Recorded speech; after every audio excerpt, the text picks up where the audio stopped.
ดีต้อนรับทุกคนเข้าสู่การเรียนรู้ประวัติศาสตร์ของศาสตร์ลาวเนาะมื้อนี้สิมาเว้าถึงเรื่องราวของชนเผ่ามงชนเผ่ามงนี้มีประวัติความเป็นมาแนวใดและก็มีการย้ายถิ่นฐานอพยพคือแนวใดนะชนเผ่ามงเนาะถือได้ว่าเป็นชนเผ่าหนึ่งที่มีความเก่าแก่หรือว่ามีประวัติการย้ายถิ่นฐานอันยาวนานเนาะบ่ว่าจะเป็นการย้ายถิ่นฐานการอพยพการมาตั้งถิ่นฐานอยู่ในดินแดนลาวเนาะบ่ว่าจะดินแดนลาวดินแดนไทยหรือว่าเวียดนามอย่างต่างๆเนาะชนเผ่ามงหรือว่าชนชาติมงถือได้ว่าเป็นชนเผ่าหนึ่งที่มีเอกลักษณ์เป็นของตนเองบ่ว่าจะเป็นทางด้านภาษาวัฒนธรรมการแต่งกายที่สวยสดงดงามที่แตกต่างกับคนในพื้นที่คำถามที่สำคัญก็คือว่ามงมาแต่ไส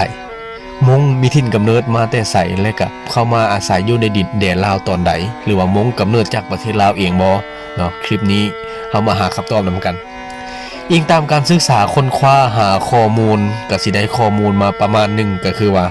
ชนชาติมงนี้ตั้งแต่เดิมนั้นแม่นเขาเจ้ามีถิ่นกำเนิดอยู่ที่ประเทศจีนเนาะซึ่งอาณาจักรมงนั้นได้อาศัยหรือว่าดำรงชีวิตอยู่ในร่องแม่น้ำเหลืองเนาะทางตอนใต้ของร่องแม่น้ำเหลืองและต่อมาจีนเปลี่ยนการปกครองก็คือว่าซาวฮั่นหรือว่าราชวงศ์ฮั่นนี้ขึ้นปกครองประเทศจีนเฮ็ดให้ซาวฮั่นนี้ได้ดำเนินการรุกรานอาณาจักรมงอยู่เรื่อยๆเฮ็ดให้มงนี้จึงได้อพยพลงมาทางตอนใต้ของประเทศจีน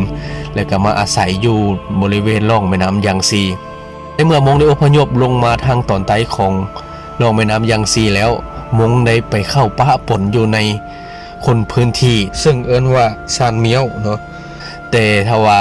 ทหารของชาวฮั่นหรือว่าราชวงศ์ฮั่นนี้ได้มาฮุกฮานชาวมงอยู่เรื่อยๆเนาะเฮ็ดให้ชาวมงจำต้องอพยพอีกเทื่อหนึ่งการฮุกฮานของชาวฮั่นในตอนนี้เฮ็ดให้ชาวมงแตกออกเป็น3กลุ่มหรือว่าอพยพออกเป็น3ทิศทางเนาะทิศทางหนึงเนี่ยแม่นอพยพไปทางภาคตะวันตกของประเทศจีนปัจจุบันนะแม่นประเทศมองโกเลีย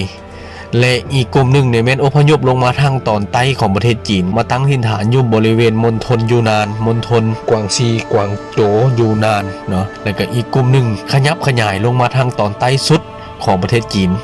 หรือว่ามาประสิทธิ์หรือว่ามาติดอยู่ชายแดนลาวเวียดนามและก็ประเทศไทย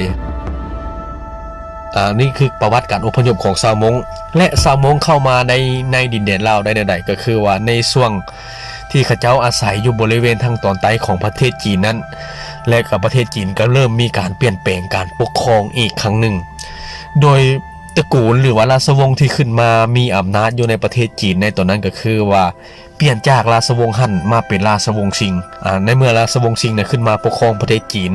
ราชวงศ์ซิงเนี่ยก็ได้ส่งทหารหรือว่าได้สงครามกับชาวมงอีกเนาะเมื่อชาวมงนี้สู้บ่ไหวจึงมีการอพยพหรือการย้ายถิ่นฐานอีกเทื่อนึงซึ่งการย้ายถิ่นฐานในครั้งนี้ชาวมงได้ขยายลงมาทางตอนใต้สุดและก็เลื่อนเดินทางเข้ามาทางตอนเหนือของประเทศไทยตอนเหนือของประเทศลาวและก็ตอนเหนือของประเทศเวียดนามเนาะความเป็นเอกลักษณ์ความแตกต่างของชาวมงนี้เพราะเขาเจ้ามักอาศัยอยู่บริเวณภูสูงมักหากินอยู่ตามภูดอยมักตั้งถิ่นฐานอยู่ตามเนินภูเนินเขาสูงๆและอาชีพของเขาเจ้านี่แม่นการเฮ็ดให้การล่าสัตว์และก็การเฮ็ดกสิกรรมปลูกหมักเดือยปลูกสาลีตามเนินภูเนินเขาต่างๆเนาะและหลังจากนั้นชาวมงได้มาอาศัยอยู่ในลาวตกมาเมื่อประมาณปีคศ